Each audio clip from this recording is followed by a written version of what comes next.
Okay, we'll go ahead and start the meeting.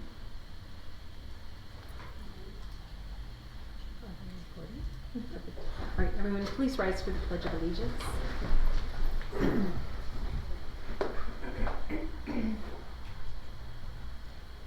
I pledge allegiance to the flag of the United States of America and to the republic for which it stands, one nation, under God, indivisible, with liberty and justice for all. Thank you. Please be seated. We need an approval for tonight's agenda. Or I need a motion for approval of tonight's agenda. So moved. Second. Motion and a second. All in favor say aye. Aye. Aye. Any opposed? Hearing none, the motion carries. I do need a motion to enter into executive session pursuant to Idaho Code 742061B. So moved.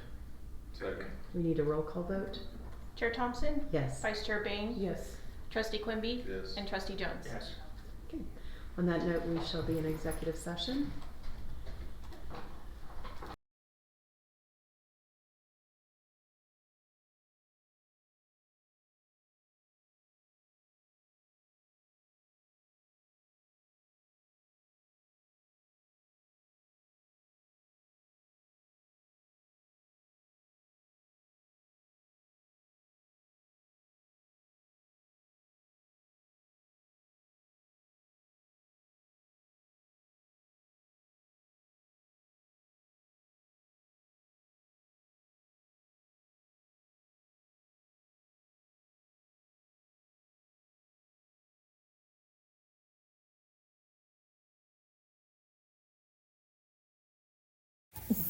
Chair Thompson? Yes. Vice Chair Bain? Yes. Trustee Quimby? Yes. Trustee Jones? Yes. Hearing that, the motion is passed. Now we will move into the budget work session for tonight. Yay. It's 5:57. Can you let Jessica know that we we kind of need her. Did you want me to move this table over there like last time? Is that what we did? I don't remember what we did. Yeah, kind of a round table. Did we? There she Yeah, I can pull We it, usually do a round table. yeah, but I can pull the table over. Whatever we want to do, I don't care. I can help you. Put in chairs. Because I thought squeeze they in anywhere, said, too. yeah, there's like 3 seats there. Yeah. I won't bite hard.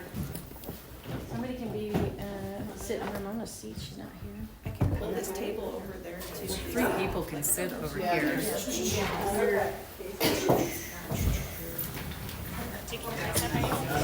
Nobody's just sneaking.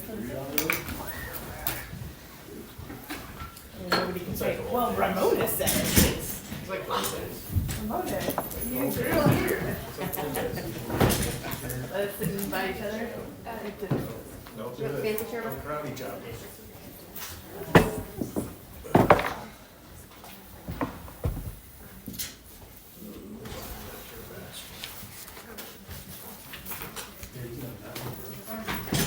I don't know, Bob has some pretty tough elbows. I was sitting beside you. You were just talking about it. You want me to- You want me to scooch him down? I just want to make sure we're on the same page. Yeah. Oh, I would have matched.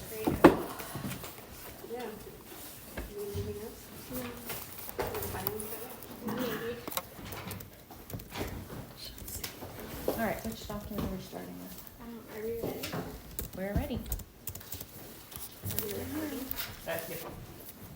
Yep. Yep. Oh, good. Do you want me to pass this out? Anybody want a paper copy? Got one. You got one? I don't think we have that one. Yeah, it's just the later pages. Is it? Okay. Here, Do we have that one? Oh, they're double-sided. Perfect. Okay. Thank you. Okay, so the first document that I wanted to start with tonight was the general fund estimated ending balance. It's the top document in the packet that was handed out. This format should look familiar to you because it's the format that we use for the monthly financial reports. And so basically what I've done is gone through and estimated the revenue. That's what was handed out to us. Yes, so. handed out to you tonight, so it looks like your Well, monthly financial. Nope. they already had one that Okay. was a packet that was different, so they didn't, they're not looking at that packet. No, if you had additional Yeah. stuff than what was on the agenda, then they don't have that. It was on the agenda. Just open it. It's just later in our packets.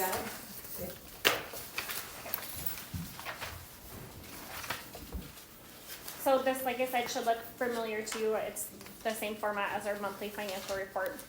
It's estimating the revenues for the rest of the year, and then estimating expenditures. I feel pretty confident with the salaries and benefits. The maintenance and operation is a little bit whatever happens in the next 2 months, but I've estimated based on historical. Bob, do you need one of these? Yeah, hang on, we don't seem to have that particular one. So on the other side. Yeah, that's Is it this one, the 23, 24? Okay. It's this one, the I last got this one. Yeah. Yeah.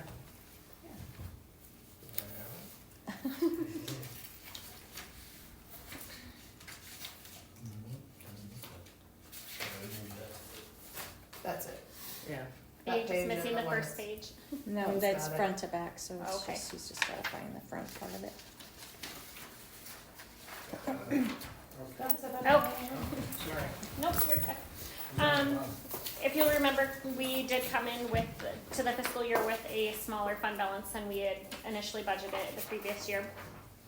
Overall, revenues were up 632,000, almost 633,000 from all of our different sources. However, with that shortfall in the fund balance from the beginning of the year, we were short $1.1 million in revenue based on our budget.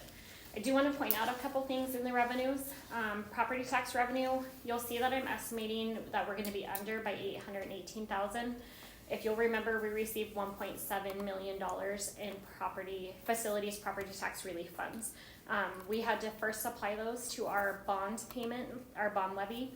So our patrons had a $0 levy amount for our bonds this year because the state revenue essentially replaced that. And the remainder of that 1.7 million goes against our supplemental levy. So we will see less revenue in our supplemental levy because of that. You'll find that additional revenue down in the other state revenue line item. So these aren't year to date, they're estimated. That your to estimated date. final numbers, yes. Okay. Yep. I'm pretty confident with our state base support, our transportation fees, or those items. The state's provided a lot of that documentation already. So we ended up quite a bit ahead on interest revenue. The markets have been very, very good to us. So that came out quite a bit ahead. And the other area that looks like it's super ahead is just because of that additional facilities funding that ended up in the other state revenue line. So all said, we were 1.1 million under. We knew that coming in because we knew the fund balance was off. So where do you have that 1.7 million? That 1.7 million is split between the other state revenue here in the general fund, and then there's 936 of it that's in the bond fund, because we had to recognize the revenue in the bond fund. Okay. So it's not, you won't see the full 1.7 in general fund. This is general fund only because part of it went to the bond fund where the bond levy money would go. Okay. Okay. Getting into our estimated expenditures. This is, we did accrue July and August and April. So when we look at the May month, or the April packet at the May board meeting, it'll seem like there's a lot of expenses for salaries. It's because we did our salary accruals early this year. Typically they're done in June as part of the audit prep work. I wanted to do them now so we had cleaner numbers for this conversation. Typically with elementary, secondary, alternative, they do kind of wash against each other as far as overs and unders. The ones that I do want to point out, we are over in special education. We anticipated that we would be over in special education. Special education preschool is also quite a bit over, but that's because nothing was budgeted there. So that is something that we will fix as we move forward into next fiscal year. We'll make sure that we have that budgeted appropriately. Interscholastic activity program was over based on what we levied. We levied $1.3 million for interscholastic activities. We went over about $189,000 on that. Other things to point out would be, in our building maintenance custodial and building maintenance occupied, we're a little bit over in salaries and definitely over in purchase services in those line items. I do believe that there's still some things that we could potentially move out of those line items into the plant facility fund. There's a couple projects that I think we should be able to move, so that would help the bottom line on that. And then finally, our security and safety program, we are over in that budget as well. We do receive some funding from the state for safe and drug-free schools that essentially covers the contracts with the Rathdrum Police Department for our SRO.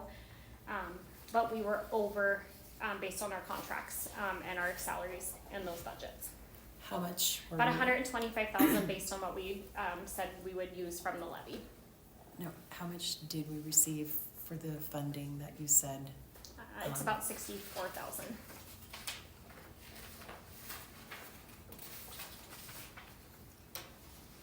And then transportation is over, but those numbers are based on the transportation funding's kind of fun.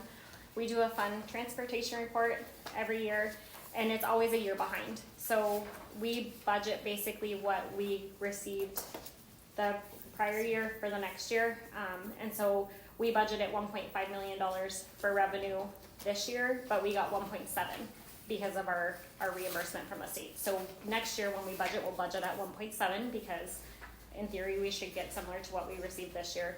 It's always just kind of a year behind. So bottom line, our total expenditures in the general fund this year were 47.6 million, essentially. We had initially said that we were going to spend about 45.5 million. So we were definitely over. There are some things that I want to point out that will help our bottom line.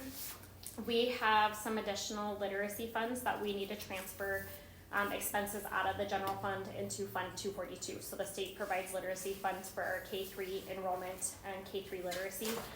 There's $389,000 of expenses that we can move from the general fund to that Fund 242. So that will help the bottom line. Also, we haven't moved any of the special education program expenses out to match the Medicaid revenue that we've received. We're projecting to have about $450,000 in Medicaid revenue, so we will be able to move those expenses out of the general fund and offset against the revenue that we're receiving. Additionally, the state was able to provide a one-time supplemental discretionary amount. Essentially, with the change from average or enrollment to average daily attendance, the state had about $105 million that they weren't able to allocate to schools based on the change in the funding model. They received kind of a last minute approval to award that to all of the schools. So we're getting a one-time discretionary amount of $1.4 million. When you factor those amounts in to our net change in fund balance, that leaves us with an estimated ending fund balance of $4.4 million. We started the year at $4.5 million. So we're coming out about $60,000 less than where we started, which we initially built this budget. Yeah, with a $750,000. That one-time supplemental from the state saved your bacon this year, honestly. If you look at the total expenditures for the general fund and you divide it over the estimated ending fund balance, our estimated ending fund balance is 9.33%. Our policies say that we need to be above 8%. So we're still above the 8% with this estimated ending fund balance. Is there any questions on where we're looking at projecting to end the fiscal So year? 4.4 is at what percent? 9.33%. It's over to the right, just over. Oh, way over. Yep. And again, these numbers are subject to change if anything changes within, catastrophically changes. I feel pretty confident with this. As far as salaries and benefits, that's the bulk of our budget is salaries and benefits. So, can I answer any questions on this packet?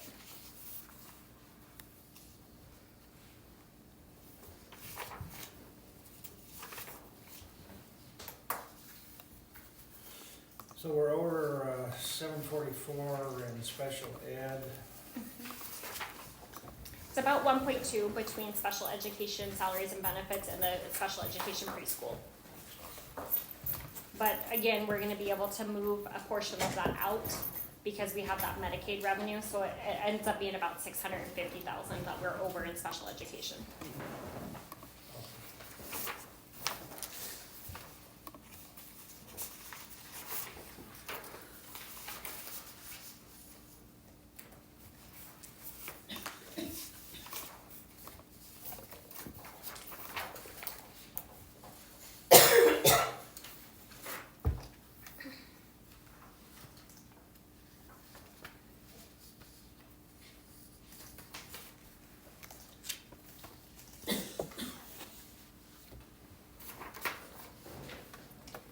What was the budgeted planned ending fund balance?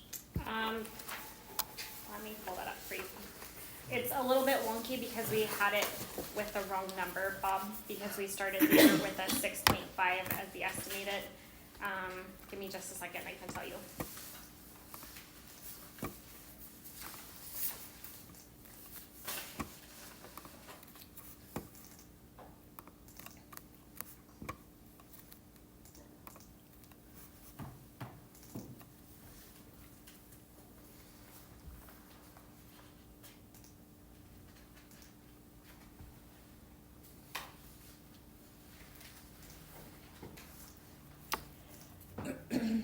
While she's looking for that, accounting numbers are exactly backwards in my brain because when you look at percent remaining, like elementary salaries, we underspent, but it shows, so it shows a negative 3% remaining.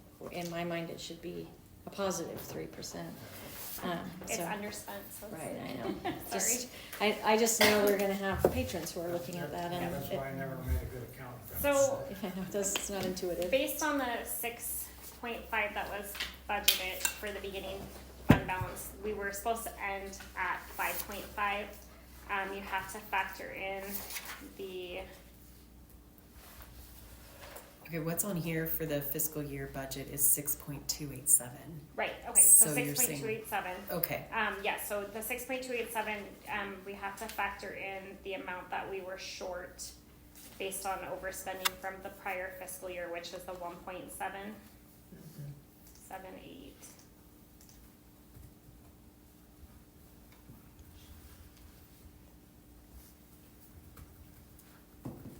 So we were estimated to end the fiscal year with that factored in at 3.75.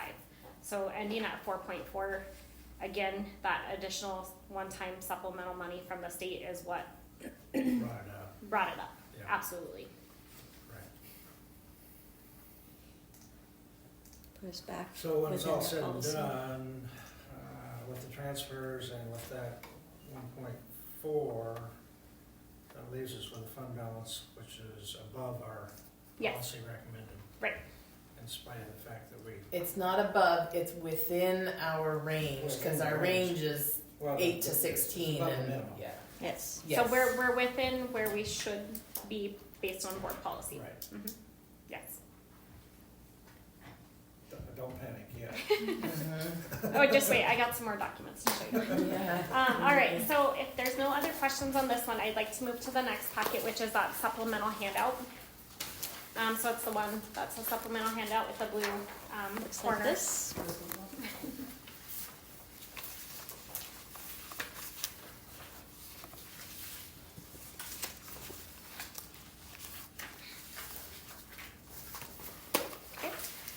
A lot of the beginning part of this will look familiar. I pulled some information from our February workshop and brought it forward because I wanted to provide some context for some of the additional charts that I was going to walk through. So the first part of this one is that FY24 support units to actual FTE. The top chart that shows the statute for the allowance ratio for the support units times the 222.5. That's what we have for support units this year. That was our protected support units. So I'm showing you here, based on what the state statute allowance ratio is times our support units, that's what the 16, so for example, administrative staff, 16.6875 is what we would get from the state for administrative staff. Our actual administrative staff FTE is 21. The difference is 4.31 FTE. I also updated that based on where I anticipate we're going to be for FY25. So our FY25 estimated support units will be 215. The numbers are all the same until you get to the difference. And so the difference, obviously, with us going down several support units, that it just increases the numbers on the difference. Any questions on that portion?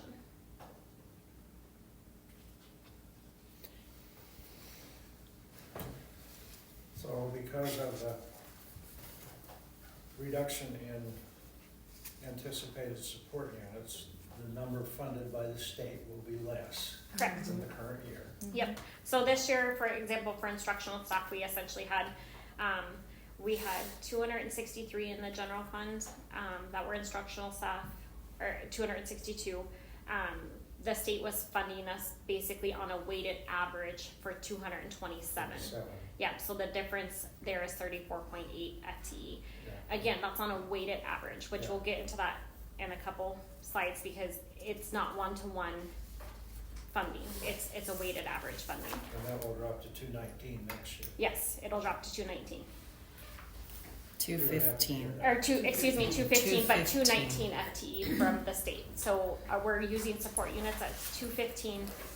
For instructional staff, they'll give us 219 essentially, but that's still a significant difference between, And She's just, talking about this 219. Okay, gotcha. and gotcha. just so the board is aware, when she's looking at the support units, when we roll our current numbers over to next year, just the kids who are here, not knowing how many new kids we might get, our enrollment drops 124. which is in line with the chart that I presented to you back in. From FY24 to FY25, Mhm. it drops 124 students. Yep. Mhm.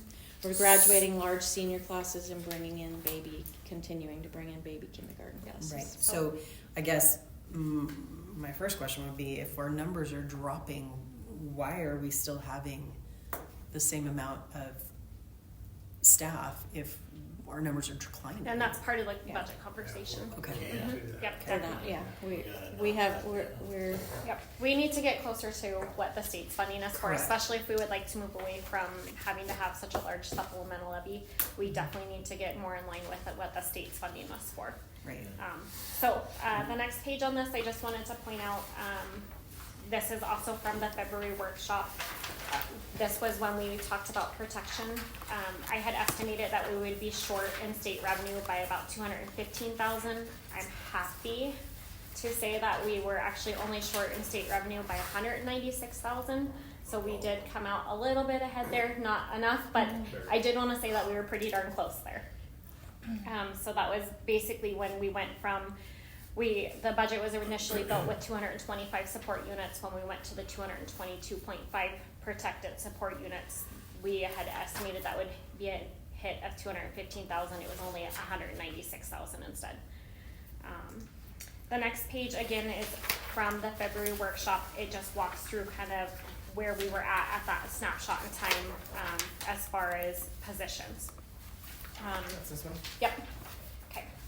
So this is all same information. So now we're gonna get into the nuts and bolts of what all of this means. I don't know if you've ever walked through the salary-based apportionment spreadsheet that the state has us fill out every year. So I kind of want to walk you through that so that there's some understanding of what that looks like and how we get to the dollar amount that we get to for our salary-based apportionment numbers. This first handout, and I apologize if it's small printing, it's a pretty robust spreadsheet. This first one at the top, it should have the career ladder that the state has. Yep. We're on page 4. Yep, page 4. So this is the instructional tab in the salary-based apportionment worksheet.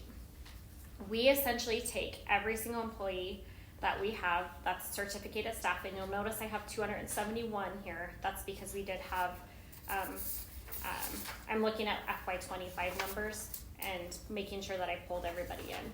So we have 271. The state essentially places them on the career ladder. So we report all of our personnel to the state places them on that career ladder. So, for example, AP5, which is a portion of the state's career ladder, which is Advanced Professional 5, we're projecting to have 64 personnel on that rung next year. The reason there's 2 charts for this, the first chart is because in state statute, that's what they said that they're going to give us. The second chart is the 6359, if you guys remember that conversation from last year.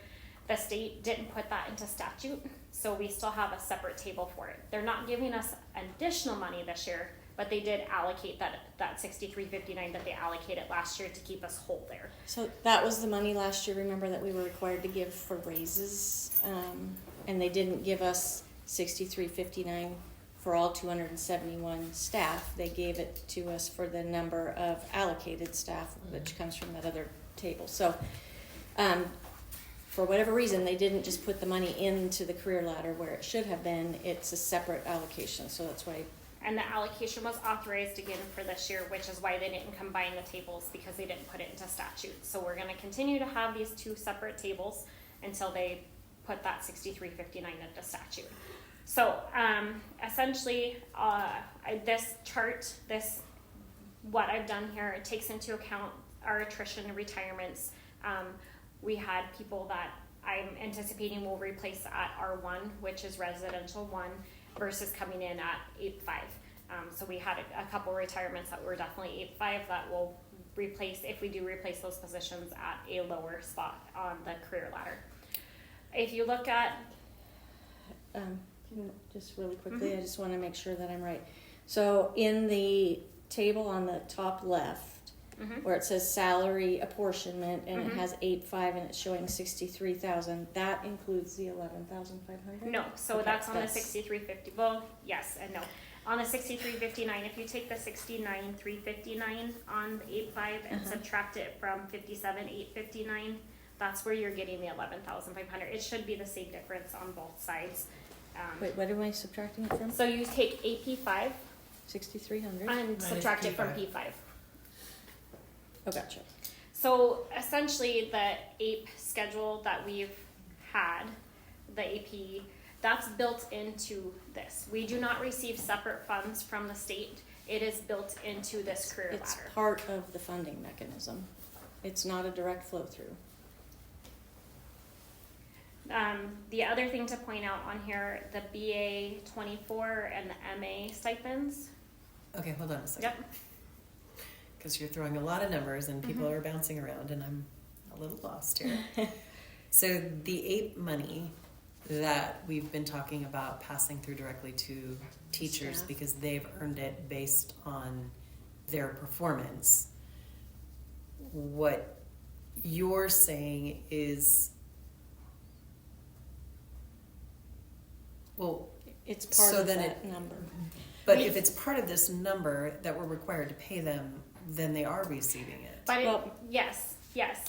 they are receiving it as a weighted average. So Yeah, let me, if I can finish going through Okay. how this I'll calculates, stop it'll make talking more and that sense. might help. Okay.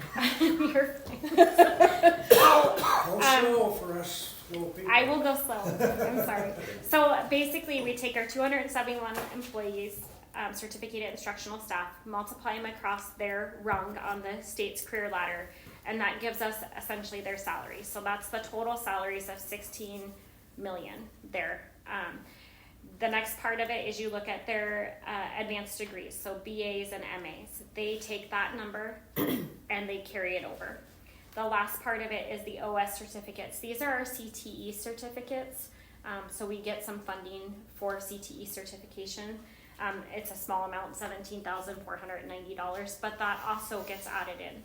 So at the very bottom, you have the total salaries plus the MABA plus the OS certificates to give us a salaries plus allocations of 16.3 million. They take that 16.3 million, divide it by the total number of FTE, which is the 271, to get an average salary, a weighted average salary of $60,336 per support unit. So we get to multiply the 60,336 times the 215. 215 to get our total SBA. Say that again. We take the $60,336.10, multiply that by the 215 support units, or the 219, so our ratio is 1.02 for instructional. So- 2 more pages and I'll get to that one, so you can see the calculation. So the more teachers we have, the less money Then we the get. less money you're gonna get. Right, so. Yes, That's why we're absolutely, always- absolutely. That's why it's always so We hard should to do. not ever be overstaffed, Well, and we're the- overstaffed. But the reason we are is because of, it used to be in the community that we wanted, and we stressed smaller class sizes. So to have smaller class sizes, you have to pay more teachers. Well, yeah. I mean, there are guidelines for how many we need to have in the classroom, which is within our policy. Right. But respectfully, I mean, Yeah, it's too much. Well, and the other part of this you have to remember is this is based not on a small neighborhood school model. This is based on a State. Post Falls type model where they have larger schools. And when you have larger schools, you don't require as much staff because you can separate those kids over, 6 or 7 teachers in a grade level, and as opposed to 3 here and 2 there.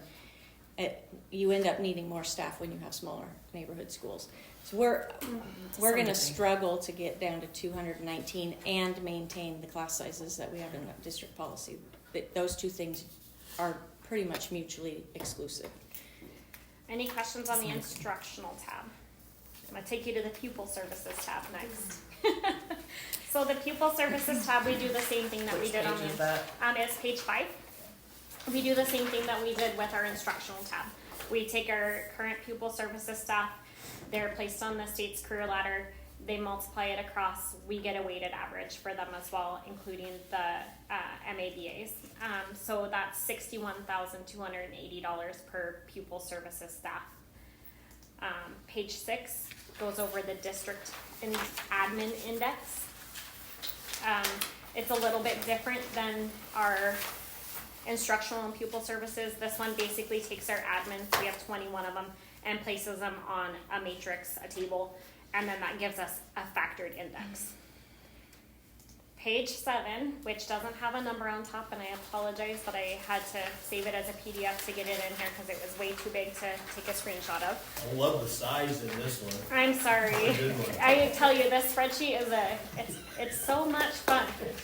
So on this one, yep, you will see at the very top, and it might, Maria, would it be possible to open this? Because it might be easier to zoom in on it on the screen. Yep. Give me So it's the supplemental handout one.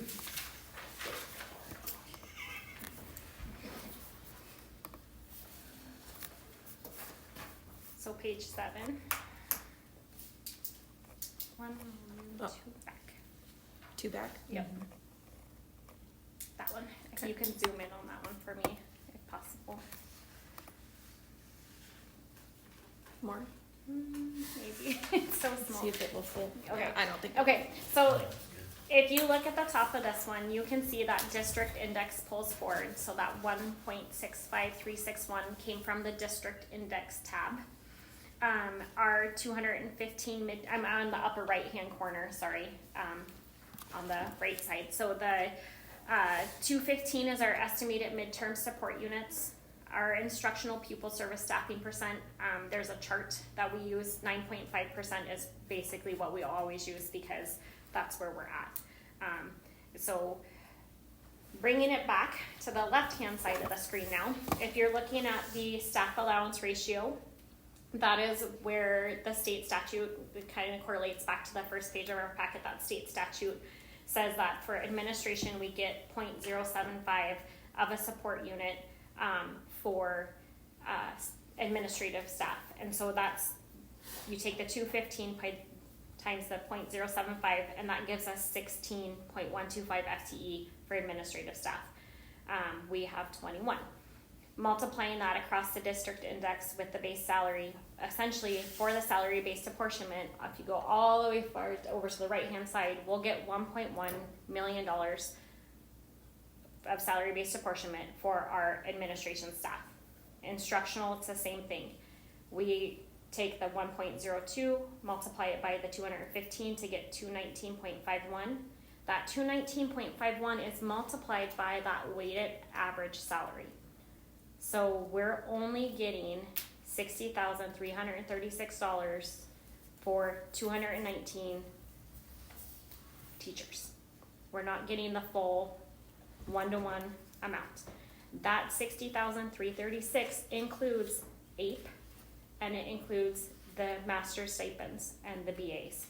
They're gonna have to go back and explain that difference, Okay, The difference between what? or the 69 and the 60. The 69 and the 60. the 69. What's the 69? Well, it's 60,336.10, which is in column K, but then over here under column L is 13,244,679.72. Right, so that's the 271, Nope, no, it's the 219 FTE multiplied. times the 60, we're getting 60,300. Hold on. Sorry. You two speak two different languages. If Jessica could just talk, that would be great. So the 633610 comes from that instructional tab that we Okay. went over, the first tab that we went over, where we put all of our teachers on it, and it gave us a weighted average salary per instructional teacher. The state allows us to have 1.02 instructional allowance per support unit. So you take the 1.02 times the 215 support units, which is what we're estimating to have based on enrollment and attendance, Right? and that gives us 219.51 staff Right. allowance. The 219 multiplied by the 60,000, which is the weighted average based on the state's calculation, gives us 13.24 million for instructional staff for next fiscal year. Okay. That's what I thought, but I Yep. thought I heard you say we're only getting 60,000, which didn't We're correlate. only getting 60,000 Per FTE. per FTE. Correct. That I understood. Yeah, but- our salaries, our average salary is higher than that. And Right. we're paying 271 people instead of the 219 that they're funding it. And Right. on top of that, we're paying out the MABA stipends, and we're paying out 8 stipends, which are included in that 60,000 per Right. support unit. Right. Okay. Okay. Same thing with pupil services. That number jives directly to that pupil services tab. We get 0.079, so we essentially get 16.98 pupil services multiplied by the average salary for them to get $1 million for them. Scrolling down to the bottom half, Does everybody know what the pupil service is, what that means, who that is? there are counselors, nurses, SLPs. School psychs. Thank you guys. Just I'm always want- missing one. I just want to make sure that everybody in the room knows what that And the last piece of this, if you look at the bottom of the, if you I'm trying to scroll get down there. I don't think it'll. No, it won't let you, okay. So the bottom part of it brings in the non-certificated staff. So we do get an allowance ratio for them. It's 0.375. So we get essentially 80.62 non-certificated staff, and we have 353. We don't have 353 people. We actually have more than that. That's based on the FTE. So we're getting essentially 3.2 million for the non-certificated staff. So in the bottom part of that spreadsheet, you'll see under preliminary salary-based apportionment, it adds up all of those totals to get us to 18.692 million. And so that is what we expect to receive for salary-based apportionment from the state next fiscal year based on all of our numbers. If staffing did not change, if we left staffing where it was, replace those positions at a lower spot. And what was last year? I have that on the next board. Oh, okay. Yep. And then you can see in the next column that our actual salaries, again, these are based on this year's numbers, is 27 million. So there's a significant difference between what we're paying out and what we're receiving from the state. And can I ask Where's a the question? funds? Yes. The 27 million, does that That's also under the include actual the gotcha. APE It does stipends? not include Oh, the okay. APE stipends. And the masters and the B? No, it does That's not. just That's the base just the flat salary. base salary. So then you have to add on another $1 million roughly or Yep. more to Yep. the 27. The Okay. other important piece on this page is the total benefit apportionment. So the total benefit apportionment that we receive from the state is the 3.9 million. That's kind of in that box in the center of the page. So 18.692 million, and then the 3.9 million to get to our total benefit apportionment. And that 3.9 is for all staff, Is for all staff. Yes. everybody Yep. under the umbrella? Yeah. Okay, And basically, we pay for benefits with that. So, okay. Well, it's for those who qualify. Mhm. We do have like a small chunk of staff that don't qualify for benefits because they don't meet the hourly criteria. Okay. And these benefits are the Different. mandatory benefits, Nope. not the health benefits. Right, It's the FICA, the Percy. Oh, is Percy, that why? yeah. Sorry, I Yep. didn't take So that I've got as a different- Okay. I have a different line item on the next page. So we take all this information from the salary-based apportionment spreadsheet and we go to page 8 of your supplemental handout packet, which should say estimating M&O state support revenue at the top. It's got a lot of yellow on it. Bob, if you turn that one over in your hand, it's on the back. Okay. All right. Thank you, Randy. So the middle of this should look very familiar because we just walked through that salary-based apportionment spreadsheet. So again, we're saying we have 215 support units. We're on item 4. We carry forward the administrative index. We carry forward the average instructional salary. We carry forward the average pupil services salary. And we carry forward the numbers from that salary-based apportionment spreadsheet. So 18.692 million for salaries and then the 3.91 for the benefit apportionment. If you go back up to the top, the other piece that we get from the state is discretionary funds. We use best 28 weeks on this. Best 28 weeks generally is a little bit less than what our midterm support units are because kids don't always attend regularly, and so we take a hit with that. So I'm estimating that to be 214 instead of 215. That's multiplied by the state distribution factor per unit. So we get $43,622 times those best 28 week units. That is comprised of $20,150. This is at the very bottom in small writing. $20,150 per support unit is to be used to offset the cost of health, vision, dental, and insurance offered to school employees. This is essentially how we fund that $825 that we offer to employees to help offset the cost of their benefits. This is how we fund that. The other half of that, the $23,472, is to be used as discretionary. So this can be used for salaries, this can be used for operations, this can be used as we see fit. That gives us local control over how we use that money. We use this for salaries because we are so over on salaries. The other piece of this page, and this should look familiar, it's part of our budget hearing packet every year that we have to provide to the state. Basically, we provide this one pager to the state so that they can see that we're not crazy in what we're doing. You'll see that we have the transportation allowance on here. The 1.7 million is what we got from the transportation reimbursement this year, so that's what we'll estimate for next year.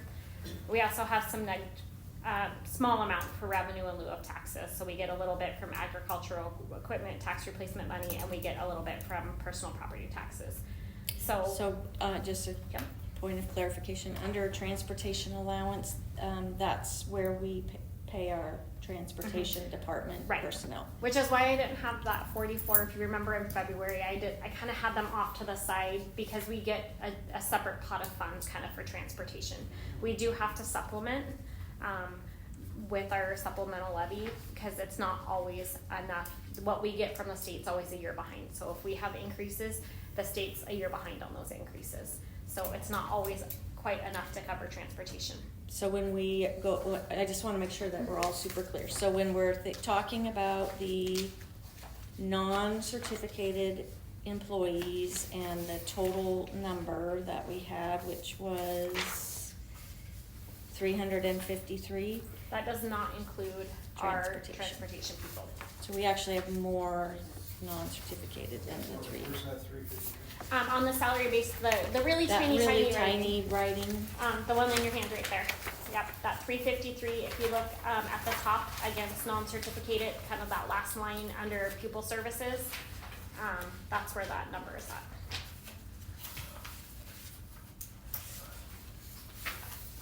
So the state allows for 80.625 and we have 353. Do you see those numbers, Bob?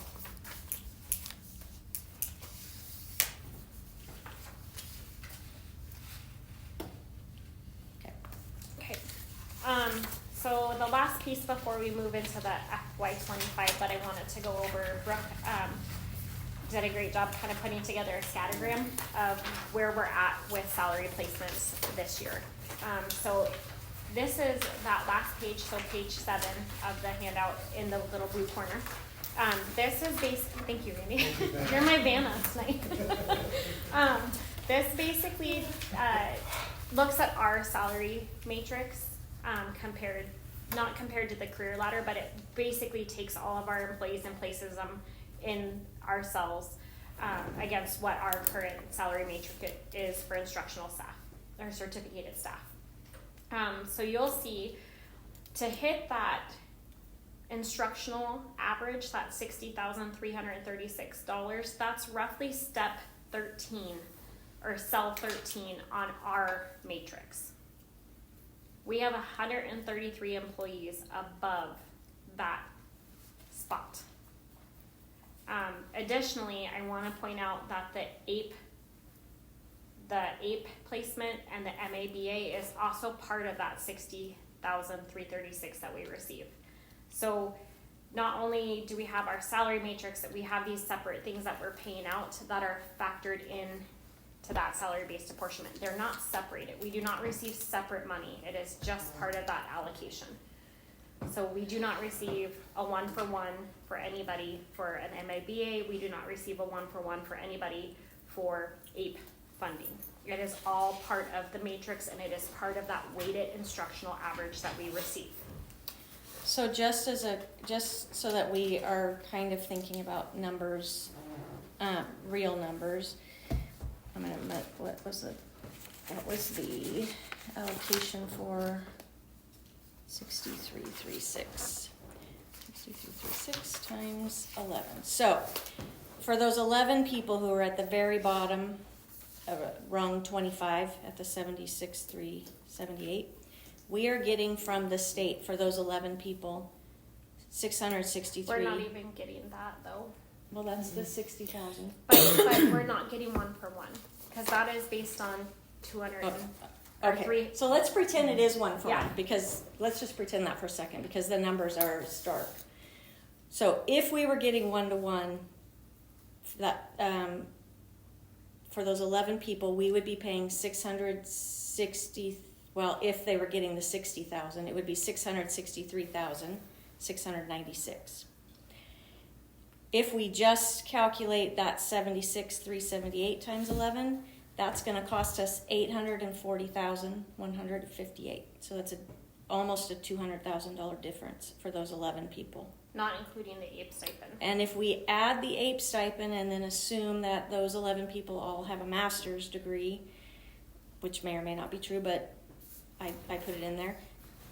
Now it's $957,792. So we're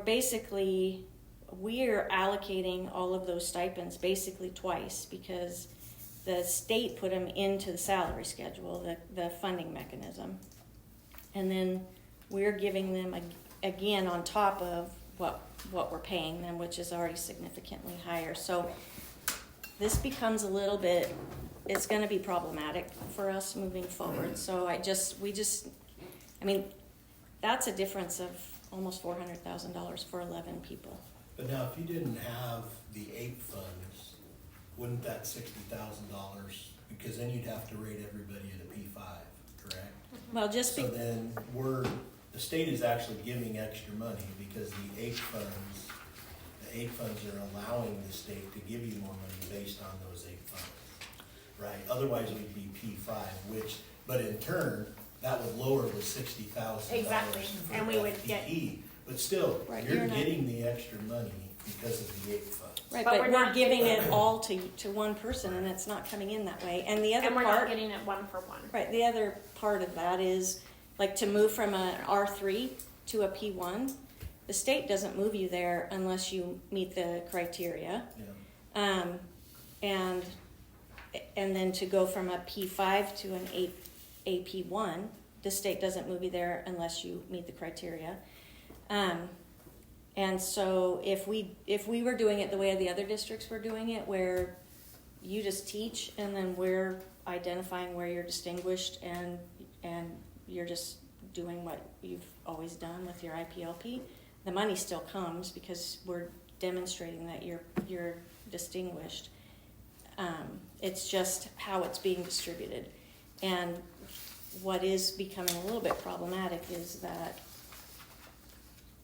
11,000 is helping us to get to the 60,000, which is significantly less than what we're actually paying. And then on top of that, we're adding the 8 money, and this master stipend. So I just, But, yeah, I just don't want, but the reason we pay so much over than that 60,000 is because of the neighborhood schools. And we could go across the board in Washington and make more. So that's the whole reason why this has always been the case, is because you're gonna lose right, your well, staff if you don't. When our salary matrix goes higher than the state's. I mean, yeah, we it top out at always, 70. it always does. We top out at 76, the state tops out at 69 on a weighted average. We're not getting one for one funding. I think that's the biggest piece that I need everyone to understand is the MABA, the APE money, and salaries are all tied into that $60,000 number. And we're not getting one for one funding for any employee. So that's across the board. The 60,000 is for every single FTE is what it's weighted on? It's so we take the 271 based on their career ladder placement. That gives us their total salaries based on the state career ladder, not what we're paying, based on the state career ladder, and then it averages us out to that $60,000 number, Right. and then we take that by the support units, what we're Right. allowed. So that's the 219. I guess what I'm getting at is anything above year 13, could you look at that as a cost savings to the district then, out of that 60,000? Because if the first person makes 47,000, No. Right, well, not really, because you're taking 60,000 times 219, and we're paying 271 Right. people with that money. So it's Okay. not a cost savings. We're not getting money for all 271 people, we're only getting it for Right. 219. Okay. So, on page 3,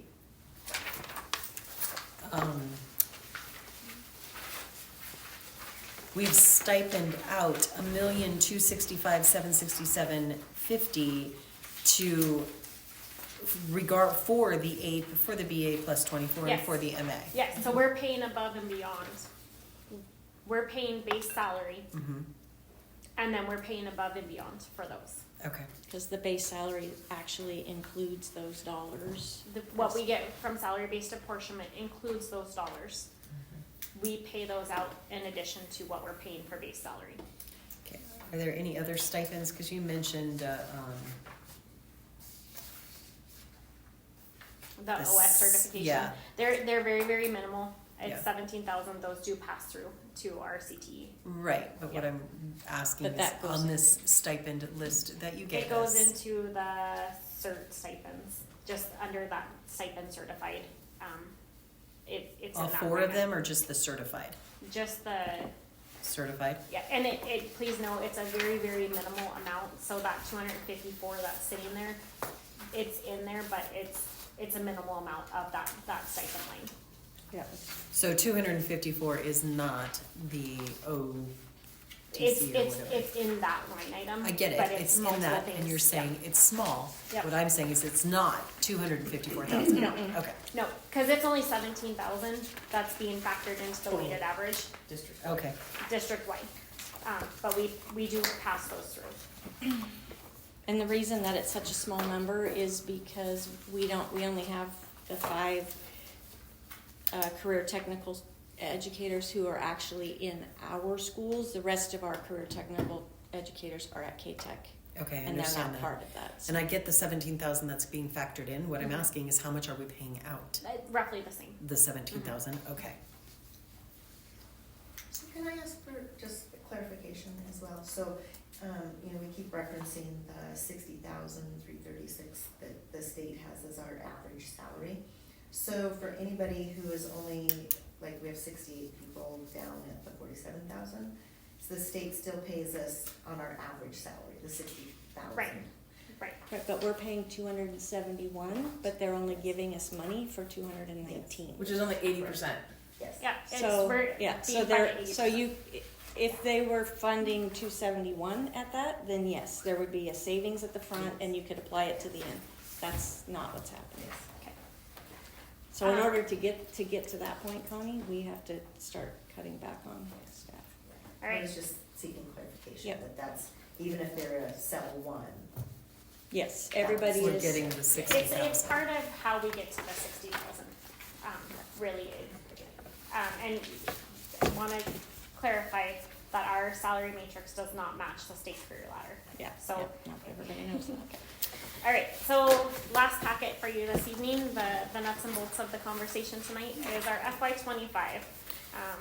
Before we Yep. leave the idea of weighted average salary, I do also want the board to just kind of be aware, it's not gonna impact us this year, but in the next couple of years, we have a lot of people who are primed to retire.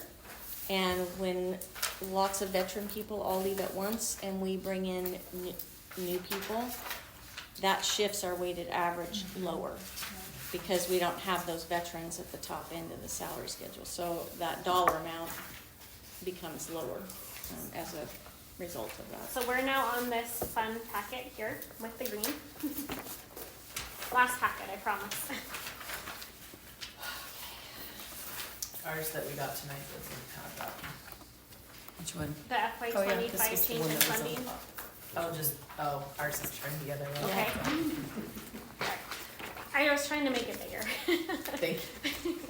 All right, so the FY25 change in funding, this goes through our revenues, essentially, this first part of it. So the general fund special payments, this is all of the kind of separate money that we receive from the state outside of our foundation payment. So our foundation payments comprised of the salary-based apportionment and the discretionary money, the benefit apportionment and transportation. We've kind of covered all of those already, but we're gonna start at the top with general fund special payments.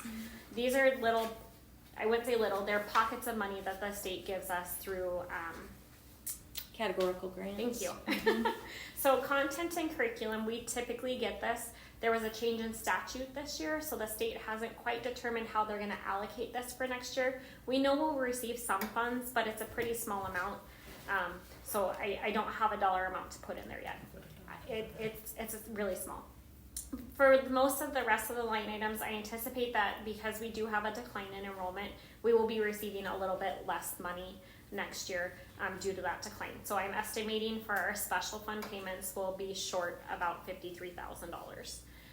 Moving into our foundation payment, this is where I said I would come back to what we budgeted for this year. So our unit distribution, that's that discretionary money that's based on our best 28 weeks. We had budgeted this year to be at 9.1 million. We're projecting to be at 9.3 million. Our salary-based apportionment, we had projected to be at 18.8 million. Next year, we're looking at 18.69 million, so a little bit less. You like that number, don't you? The less, yeah, no, I don't like that number, Jason. And I just want to remind you, between the salary-based apportionment, the benefit apportionment, and that unit distribution, that discretionary money, we came in about $200,000 less than we budgeted for those three lines. So even though we said that this is what we were going to get, we came in a little bit less there. Transportation, I just budgeted for what we had as a revenue for this year. So we're looking at about $345,000 in additional foundation money. I left all of our miscellaneous local revenues the same. The supplemental levy is set for next year. Investment on earnings, I left the same, even though we did get a little bit more this year than we anticipated, with it being an election year, not really knowing what the markets are gonna do. We may not have as much fund balance sitting there, so I wanted to leave it flat. If we get extra, it's a bonus. I just didn't wanna overestimate there. And it's not a ton of money. Everything else I left kind of flat. So that puts us at. The transfer in though, Mhm. you've got it at 120, but for Mhm. the last 5 years it's been 90. I'm curious why it jumped up. Medicaid reimbursements. Okay, So we're receiving more we're Medicaid receiving more. reimbursements. Okay, Yep. perfect. And that also, I apologize, that's also broadband money from E-rate. So Okay. that reimbursement that we get for our internet. Okay, Okay, so I'm anticipating total new general fund revenues to be a whopping $291,000. Not a significant amount of money. I wanted to point out areas that we were over budget this last year. So we had talked about these already. We were over budget in our special education program and our special education preschool. That means we need to fix that in the current year's budget. So those are factoring in. We were over budget in interscholastic activity programs by $189,000, and we were over budget in our safety and security programs by $125,000.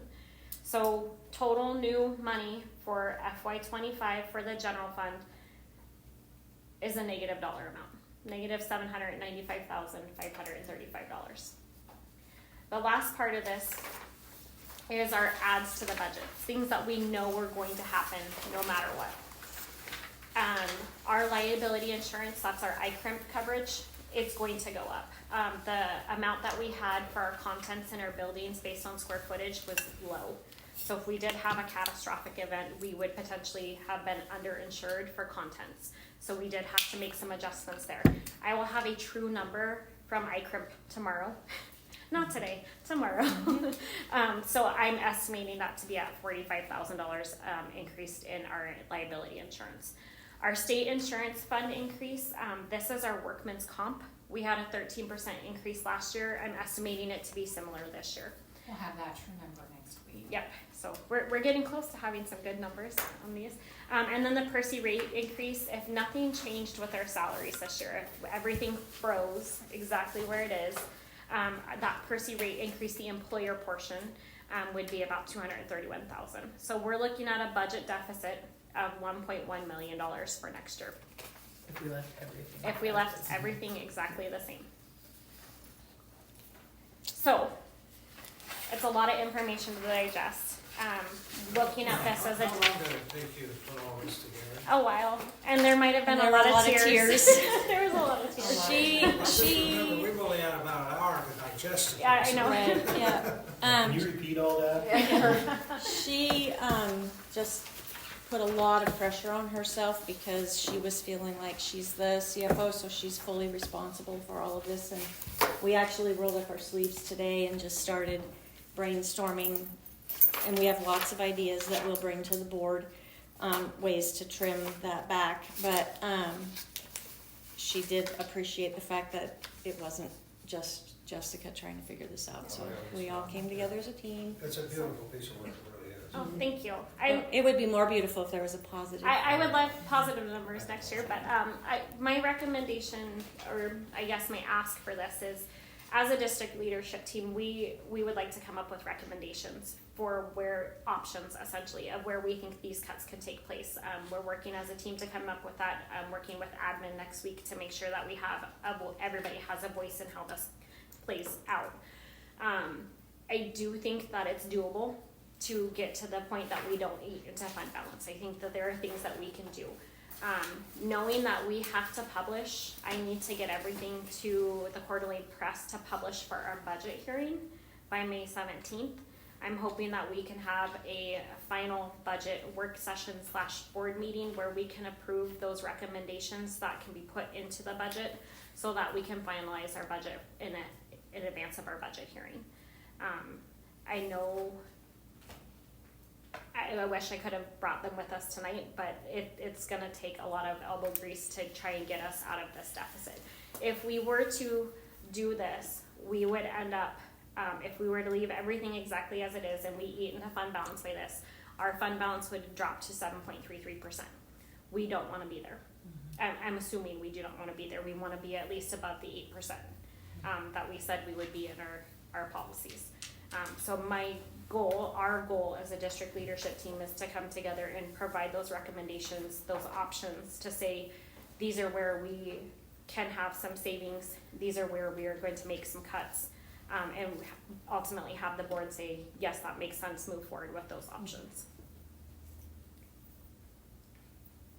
So I would like to have one final meeting, maybe the 13th or the 14th of May, if possible.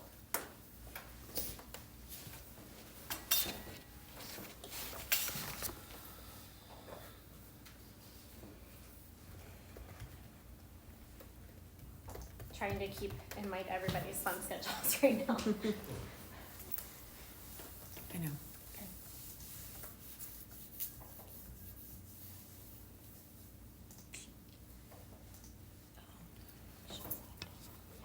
Yep. Thank you for putting that in red. It stands out on my calendar, Michelle did. Okay.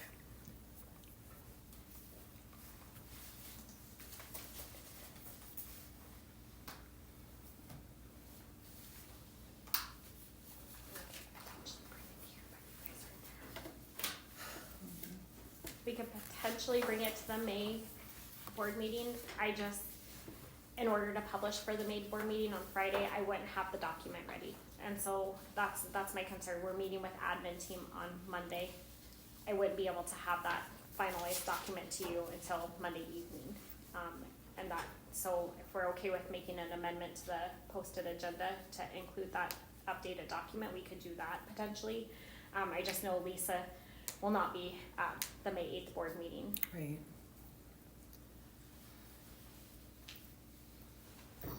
So what days of the week are the 13th? Monday and Tuesday. 14th is a problem Tuesday. for me, I Okay. think. I didn't bring my phone, so I'm not sure. Is that the third It's the Tuesday? second Tuesday. Second Tuesday? Oh, that should be all right. then. Okay.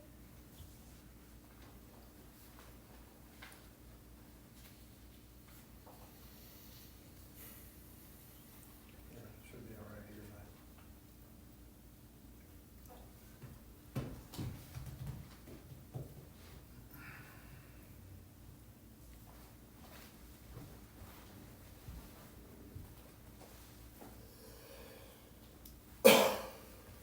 So you have to publish how long in advance before the hearing? I have to do a week before and then 2 weeks before that. So my first publication 3 date weeks. will be like the 21st or 22nd, but I have to get it to the quarterly press by the 17th so that they have time to format it. So I'm trying to back into my dates so that we're following state statute.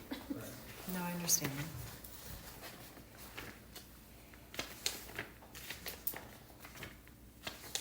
Well, and if you just rolled up your sleeves to see where you're going to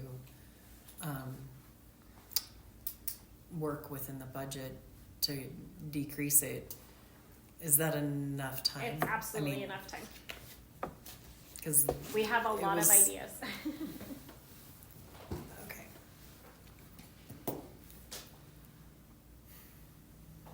When do you guys want it? I'll either have to zoom in or miss it. I'm in a Or- conference in Georgia, so there's nothing I can do about that. Georgia. Yep, There you go. Savannah. You can go watch the Braves play. Well, I have to go to another conference in June, and we're going to Boston, and we're going to Fenway Park. Oh, that's exciting. About that. So, Can I come? I wanna go to baseball.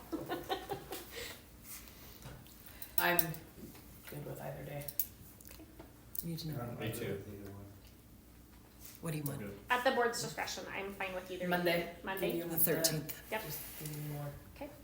And because there will be action at that meeting, would you prefer it to be a session or an actual meeting where action If we have to take action, then we have to hold Yeah. a meeting. Okay, so I do need direction on what you would like us to choose as options. So I'm assuming that would be actionable. Mm-hmm. Okay. I guess you've lost me. You're presenting what you would like to have done to the budget to the board, correct? Yes. And then the board is taking action on what you are What- presenting. Yes. Okay.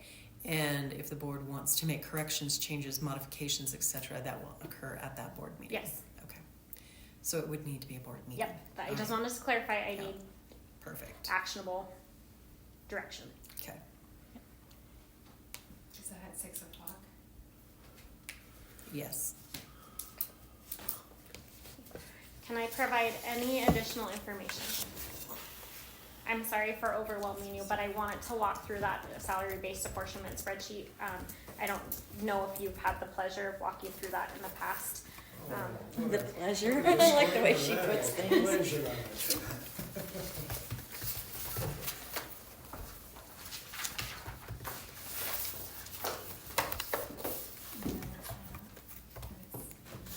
Maybe 6 to 8.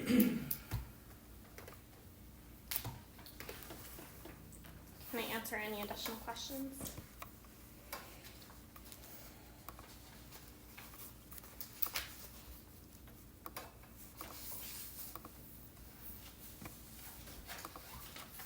I don't have any right now.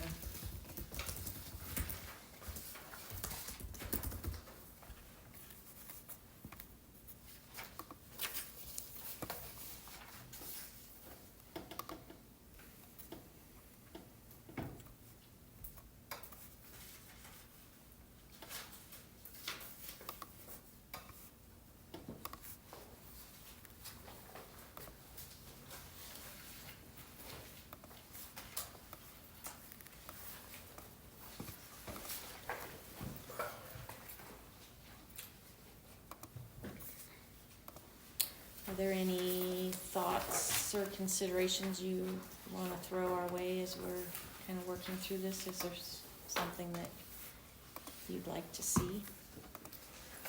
I'd like to see us move buses up to Spirit Lake and Apple. We have buses that go from here to pick up kids at Timberlake, then come back here and go back, and it's crazy. How much is tires and gas every year? It's out of control. We can't even get enough bus drivers. So if you station buses up there, maybe we'll get some locals that wanna drive a bus up there. Or, you know, like I heard we're paying teachers now to drive buses, cause we don't have enough bus drivers. For athletics? Yeah. We had one teacher drive a bus all the way to Sandpoint, came back, ran their route, drove back to Sandpoint, picked up the kids and came back. Right, that was a bus That's driver. a waste of money. But we don't have enough drivers, No, so, I know, yeah. but I'm saying we could probably get more drivers if we had buses stationed up there. I mean, probably build a fence for $50,000 or less. And then I think you have to put electricity up there, cause I think well, I don't know how many diesel buses we have left, but They all plug in. they all have to plug Yeah. in, so we'd have to put, there'd be electrical And we'd work have to be put up there. Figure out what land we would use for that. I know Bob and Dave had talked about the corner of, Timberlake Middle School, but I don't know I if it's looked big at it, enough. And, you know, they consumed, where we intended to put that originally, they consumed a large portion of that with parking lot, so. Yeah, I went and looked at There's it and not I, room enough there, that I didn't don't seem like there think. was enough I mean, room. What about There's room between enough the to two park schools? buses, but there's not room enough to, you know, build a building and have fueling station and that kind of thing. No, I wouldn't say a fueling station, I mean. Our buses do fuel up here in the bus yard. Yeah. So if, they would have to drive down here to fuel up, because we do get a pretty decent, Yeah. And we bid out on we that. bid out on that. So it would They cost us don't have more. what's that place called, where you can just go and swipe a card? But it would cost us more to do that. But don't we have Per gallon. land in Yeah, Athol? the price per gallon would be Land up, and We have, yeah, we have 10 To retail. acres that we were, that, as we opposed have. to a bid value. Yep. So there, you know, there's some ramification. I mean, I still think, you know, I agree, You it's could a still, good put idea. a fueling, you could still But, put a it's- farmer's fueling station up there, Rather so. figuring out a place that would work. well, Michelle just brought up, we have the 10 acres in Athol. We do. Brooke, would that affect, Well, Hours. you know, one of the places, For obviously, seems like we need to, look, we tend to overexpend in interscholastic activities, We have some ideas. so I think we've got to take a hard look Mhm. at that. yes, Yep. absolutely. It's on our list. Um, When I was in school, and that was a long time ago, but I know a lot of bus drivers, and I think they still do in Bonner County, but a lot of the bus routes that were quite a ways away from the school, if they could get a bus or a bus driver that would live close to those routes, they would allow the bus To go home. to go home Yeah, and we stay used to do overnight. that too. Did we, Yeah. Yeah, would that be, we had some people up in Apple area that we did that I with. mean, that might be a cost savings. I wonder what the HOAs would think of that. Yeah, I'm not sure. But usually those rural areas Yeah, a where lot they're of those farther people out in the are, country, they're on you know, property. Large parcels, you know. Yeah, they just have to have the ability to plug it in. Yeah, and then you'd have to think that's extra electricity, so are we gonna pay them for that? I was just thinking that, that'd be a stipend for the, Yeah. And then is there extra Compensation. insurance Yeah. because it's not on? No school? more stipends, we're not No. adding stipends to anything. That's a place to look, by the way, is stipends. we are very top heavy in salaries. With any budget, I mean, any company, it's always top heavy in salaries. So that's something that we definitely have to take a look at. It would be nice if we could get, decrease our actual FTEs, because we're, I mean, And what's the we're number? out of whack. So it's 219 compared Like to ridiculous. 71. So we used to have her all right around 30. But that number's gone up quite a bit. Well, so the one thing to remember is we hit, we had in 2016, 17 or 17, 18, whatever year that was, when Becky ran the first levy and she increased it by that 3.5 million to get up to the 8.99. That was all people that she added. Everything about that was people. And then when we got to COVID and we had all the COVID dollars, the ESSER dollars coming in, we used those to hire additional staff because of the social distancing so that we could keep our schools open.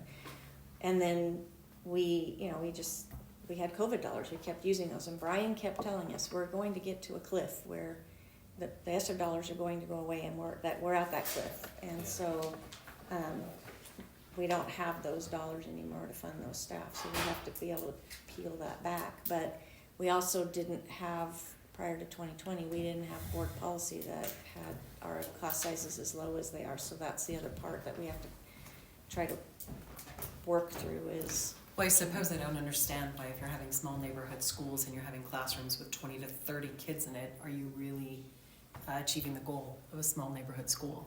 That doesn't make any sense.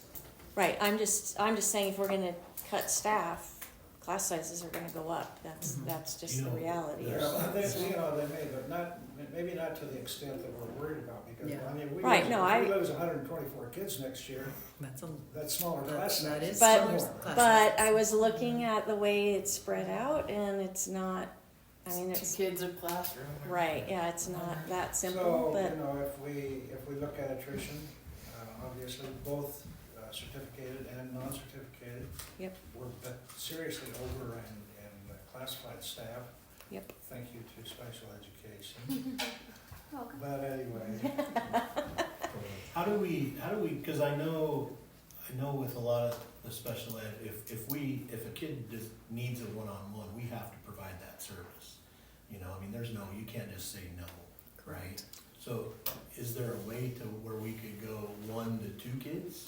Kelsey's, Or 1 to 3 kids? Kelsey's and then looking at maybe eliminate, I mean, I don't know what the law is, but Kelsey, you know more than I do. Yeah, the tough part is when they come to us right away, we have to provide that, so we staff that as if we provide it. Once they're with us, we start to graduate those, right? And so we do see a phase out Yeah. plan of what that looks like. There's just been such an influx of students the last few years Yeah, that, and I think that's really where the classified number has really jumped. yeah. you know, Absolutely. but we are looking at what is it, we only have one life skills program right now for elementary, so what would it look like to have another life skills? So some of those life skills that are in our buildings that are one-on-ones because they cannot go to the resource room and maintain, and so what does that look like to put them in a classroom? So it is more like a 3-to-1 Yeah. life skill setting. so, and I know Jason's not gonna wanna hear this, but I think in IDB, we have to talk about what we're doing with the APE, because between the APE and the master stipends, that's $1 million in stipends that we're giving out beyond what we're getting from the state, and those dollars are already figured into the salary matrix and the funding formula. So I'm not saying that they all have to go away, I just No, think we I have to think talk about how we My biggest continue to do stickler that. with it all is, well, it's twofold. One, the 8 funds were intended to go to experienced staff. That's what Governor Little's, that's what they were intended It's funding the for. it's funding the third rung of the career ladder. And that's the way. After year 8, so it was designed to go to experienced staff, because and he flat out says that for so many years, we did at the very beginning of the salary schedule, jump the base, so Right. that we can compete with everybody Right, else. but what he said was, when the career ladder actually first came to be, it was supposed to be 3 rungs. It was supposed to be residence, professional, advanced. They realized right away they couldn't afford the advanced part, so they only funded residential and professional. So then, when he said that, what he was saying was, we're gonna add the third rung for those people who are at that advanced, professional, distinguished, whatever, excellent teachers, so they have somewhere to go. But he never said that that was flow-through money. And we're one of the very few districts who are actually doing that. And I don't want to take money away from our teachers, but what we're going to struggle with moving forward is, like, that 1.25 doesn't include a pay raise for anybody, doesn't include a step down on the salary schedule for anybody. Right. So if we want to do that, we have to find even more than 1.25 million. If we were to do, based on our current staffing, if we were to do a cell movement for everybody, not a COLA, nothing, just the cell movement and the associated benefits, mandatory benefits, so PERC, FICA, Medicare, it's $633,000 additional dollars. So that 1.1 now jumps to 1.7, 1.8.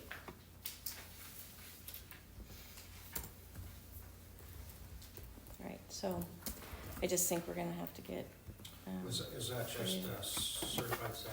That that's was for everybody. I calculated. Everybody but the superintendent, Yeah. because she doesn't have a step, so She's at a 5-0. I'm- Sorry, Lisa. yep. That's okay. I would feel for you. I don't feel for me, so Two it's times while I fine. was superintendent, I did not take a raise. Yep. I mean, Well, it just that'll be one, this'll be comes with the territory. year 1 for me, so, yep. Yes, but everybody else will get a step, if they have a step. If they're on the that'll last, be part of the options that are presented at that Yeah. additional meeting. if they're on that last step, there's no step. Yeah, and we have a handful. that But are a on lot of the people list. that got to that step, they got there because they didn't have the 8 funds, and so they had, because of that salary schedule, they had to be put there. And so, I don't know, we're gonna have to look at those people that, I don't know. Yeah. I mean, there are 11, I think there are 11. I mean, there's people right now on that salary schedule, that quite a few of them that are on the last step, that got placed 2 steps further than, like, say, I did, but I have 8 money, so I actually make more than that person, only because of my 8 money. Now, if we take that 8 money away, or take away the raise, then that person, then, we have given everybody 2 years worth of 2 steps down. So it's I know, we're just gonna have to get we're gonna have to. creative, but I just don't think everybody really understood how the funding formula worked when that decision was made. Well, and it'd be easy, I mean, to me, the sole problem is we're paying so many teachers over what the state gives us. And that's always been what levy dollars were for. I mean, since I've been here, I've always heard 75% is district, from the state, and 25's from the levy.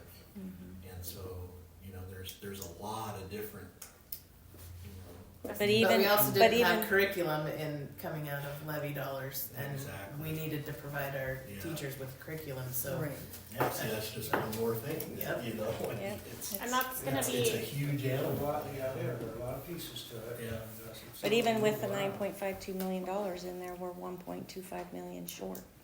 And it's really because we moved from enrollment to ADA and our enrollment is decreasing. We had two major hits that we have to figure out. And if we do not go for another supplemental levy, or we do not pass a supplemental levy, we have bigger issues to discuss next year. We got over 6 mil in there for compensation, out of that 9.5. Yeah. And that becomes another problem, going forward, we have the supplemental levy for this next fiscal year, but there's no guarantee of that beyond this next fiscal year. Exactly. And so what we put in place for this next fiscal year begins to impact the future even beyond that. And you can't budget for money you don't have. No, Absolutely.